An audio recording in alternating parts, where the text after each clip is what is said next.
Hello hello good morning. चलतु जानिबा आजिर दिनटी मोर केमिति कटिला। सकाळु सकाळु इच्छा होला आमर टिके बुलाबुली करबा पई तो आज आमे चलिलु बोट क्लब। फाइनाली आमे बोट क्लब रे आसी पहुंची गलु। मते एठी छाड़ी देई दीदी जाइथिला ता सांग को आनिबा पई। एठी मते गोटे क्यूट वाला गोलू मोलू सांग मिली जाइथिला। तापर मु ताकु टे गेल्लो करदेली। ता भितरे दीदी ता सांग को आनी सारिथिला तो आमे चलिलु बुलिबा पई।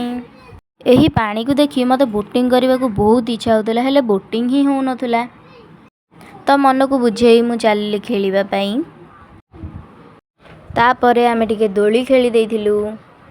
एठी मु टिके खसरिबा पई गली देखिला बेलु तळे कादुओ देखि डेई पडिली। तापरे गुड़िया दीदींकर मोर टिके सर्कस करिदेलु। मते तो एगुडा खेलिबा पई बहुत भल लागे। आज पर्यंत मुझे एमानू केबे चुप बसिएर देखिनी तो एमाने सब कौन गपी जाउथिले प्रभु ही जानती। तापरे एठी दीदी मोर किछि फोटो शूट कर देइथिले। कौन आ कहिबी ए दीदी टिके फोटो उठेबे टिके पानी पीबे। तापरे आमे मिसी अलग अलग फ्लेवर आइसक्रीम खाइथिलु। आज पई एतिकी पुणी देखाबा नेक्स्ट मिनी ब्लॉग रे। Bye bye. Thank you for watching.